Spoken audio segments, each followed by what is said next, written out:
Mamamatay ako na hindi korap na public official. Sabi ni Ping Lacson, alam ko nakita nyo rin ito eh. Alam ko maraming nag-circulate na sa social media, sa inyong mga account, o sa pag-i-scroll ninyo na statement na to na sinabi ni Ping, kasi sa kasagsagan ng hearing yan eh, or sa interviews, sinabi niya na hindi siya corrupt, proud to be, at mamamatay siya na hindi corrupt na public official. Senator Ping, hindi naman ako siya nangahamak ng politiko, pero ewan ko, siguro may 3 dekada or 2-3 dekada ka na yata sa pagiging senador. Ngayon ka lang matunog na pangalan. Ngayon, kasi dati parang saktong senador ka lang eh. Saktong maayos o hindi, tapos hindi, maayos. Tapos saktong senador lang na okay, magaling, matalino. Ngayon kasi matunog na ang pangalan ninyo kasi alam ninyo dapat sigaw ng Pilipino, nagagalit ang Pilipino, ang pinagtatanggol nyo ang mga korap. Bakit? Tapos yung nasa helicopter kayo na pinaglagyan ng mali-malitang basura, na pera na tinatawag na basura, tapos 2 kayo ni Tito Soto, ang hirap ipaliwanag doon na hindi kayo kasama doon. 'Di ba? Tapos pinagtatanggol nyo pa ngayon kung nasa panig kayo siguro nila Alan, baka ngayon sirang-sira na pangalan ninyo. Sa totoo lang, sirang-sira na kasi bukod sa ayaw nyo imbestigahan yung flood control, nagtatanggol pa kayo sa tinatawag ng mga Pilipino na korap, at yung sa maleta talaga nandun kayo sa helicopter Doon nilagay yung mga maleta na tinatawag na basura pero andun din kayong dalawa. Paano mo may papaliwanag yun? Kaya nga dapat imbestigahan ng flood control nang malaman talaga, di ba? Tapos may kakayahan pa kayo magsabi ng ganyan na mamamatay kayo na di kayo korap. Di sana nagtatanggol kayo sa mga Pilipino. Nagtatanggol kayo naghihiring sa Blue Ribbon. Kayo yung pumipiga sa mga involved diyan. Yung isa nga sinasabi kalimutan na daw yan Can you imagine, kalimutan na daw sa kabila ng may malaking nakawan na nangyari diyan sa history ng Pilipinas? Sabi, kalimutan na daw. Dapat nga pinapaliwanagan niyo yung gano'n na hey, ang daming nakawan ang naganap diyan. Tapos may mga hinahanap ang Pilipino ng mga pera ng bayan. Diyan nangyari. Tapos ang daming involved diyan, magmula sa mga engineer hanggang sa mga contractor, tapos sa LGU, involved pa yung ibang mga congressman. Dapat binubusisi nyo yun Tapos sasabihin nyo, di kayo korap. Parang ang hirap yata paliwalaan nun. Ang hirap isaksak sa utak ng mga Pilipino yun. Dahil sa laki ng issue ng flood control na to, kahit patayin ng flood control na issue niyan, may maglalabas at may maglalabas kasi ang tao maghahanap. Maghahanap ang tao Bakit hindi ito Bakit walang aksyon, walang investigasyon dito? Bilyon at trilyon pa nga yata ang nakawan na naganap dito tas napakadaming involved.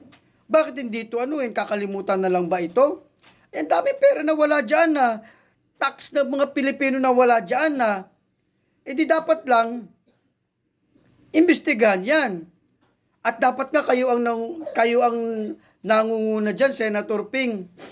Kasi idol na idol ko kayo dati simula lalo pa nung pinalabas ang buhay ninyo ni Rudy Fernandez. Si Rudy Fernandez ba yon? Kasi dati pipulisto siya hanggang naging PNP chief ito hanggang tumakbo sa politiko, tuloy-tuloy na hanggang ngayon. Kaya lang ngayon, parang ang nangyayari, para sa aking opinion, lang kayo, yung parang kung saan lang ang malakas, doon lang kayo. Play safe. Katulad ng ibang politiko, katulad ng ibang mga tinatawag nilang amuyong lang sa gobyerno, play safe kayo palagi. Ilalabas yung tapang nyo sa panig kayo na alam nyo safe kayo. Kasi hindi kayo kakasuhan. Nandun kayo sa malakas sa administrasyon Ganun yung ginagawa ninyo eh. Tapos, ngayon, nasa majority kayo. Kakampi nyo sila, kinakampihan nyo.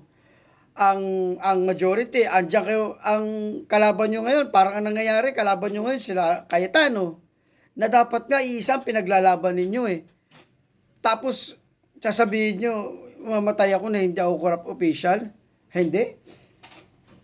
Para sa akin, siguro kung mamatay man kayo, mamamatay kayo na hindi nyo kayang mag-stand sa katotohanan. Kasi alam nyo ang katotohanan eh. Alam nyo naman yung nangyayari. Alam nyo kung sino yung may mali. Alam nyo kung sino yung nagdako ng mga perang ito eh. Sino yung may pakana dyan. Kung sino yung may malaki na kubra. Pero, tahimik kayo. Doon kayo, hindi kayo lumalaban para isiwalat yung mga yon. Lumalaban kayo para yung nagsisiwalat doon kontrahin ninyo. Ganun na nangyayari. Tapos sasabihin nyo, di kayo corrupt official. Ewan ko kung 2 dekada o 3 dekada na ata kayong senador eh. Maraming idinidikit sa inyong mga kaso eh. Di ba? O dati, Kuratong Baliling, involved kayo dyan. Kuratong Baliling, ano yan eh. Dating, napakalaking issue niyan dati. Kasi pa siya, pulis pa siya noon eh. Hindi nawawala kasi hindi wala namang malinaw na ano yan eh, ang Kuratong Baliling gang. Dati, alam ko marami pa nakakaalala niyan. Involved si Ping Lacson dyan eh. Involved kayo dyan, sir. Pero syempre, papasinungalingan o ibabaon nyo na lang sa limot yan. No. Ang Daser Servito murder case. Yan, kasama din kayo dyan. Yung mga smuggling sa semento, dati, flood control investigation anomaly, eto na yan, latest. Kaya simula nung mga nakaraan kay Digong, wala kayong gaanong exposure eh. Wala kayong gaanong ganap, wala kayong gaanong ginawa. Kaya ngayon, lumalabas na siguro natakot kayo na ang Pangulong ito, kakaiba. Kaya tumahimik muna kayo. Ngayon kayo naglabasan.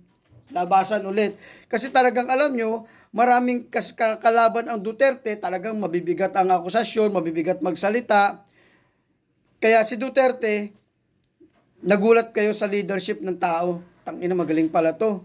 Ano pala to? Bastos ang bibig pala natin. Kaya natin siyang idiin, pero hindi pala to basta-basta. Napaka-brutal din pala ng bibig nito at talagang magaling. Kasi nga, sa lokal, hinog na siya. Kaya pagdating sa national government, presidente pa. Gulat kayo, nagulat kayong lahat na kaya niyang pangalanan, kaya niyang singilin ang pinakamalalaking rito sa Pilipinas. Kaya siguro marami sa inyo tumahimik. 'Di ba? Ano pa? Ito, kasabwat kayo sa malawakang anomalya ng korupsyon sa gobyerno. Kasabwat, bakit kayo kasabwat? Sinasabihan dinadawit kayo ng Marines eh. Ang Marines, laban ang Marines. Sige, malawaking investigasyon, sige. Paninindigan ko yung mga sinasabi ko, sige. Pupirma ako na affidavit, okay na lahat. Ang ayusin na lang yung hearing, hindi nangyari. 'Di ba? Kasi nagpalit ng liderato. Nawala yung eksena sa diyan ba kaya nyo pang sabihin na kayo, na malinis, na di kayo corrupt? Naku, hindi man ako nangahamak, pero parang mahirap nyo maidikdik sa tao na hindi kayo corrupt. Napakahirap.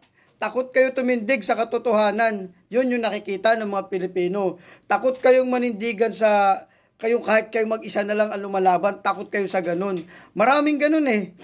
Maraming ganun na nasa kasapi nyo ngayon. Yung iba kahit mag-isa na lang sila, okay lang. Basta, di ka naman na bata, alam mo na konsepto ng tama at mali, kahit ikaw lang maglakad mag-isa sa kalsada, basta tama yun. Marami sa inyo ayaw ng ganun. Kaya, yung sinasabi nyo ganyan, mahirap paniwalaan. At tingin ko, mas marami sa mga Pilipino ang hindi maniniwala sa sinabi nyo na yan.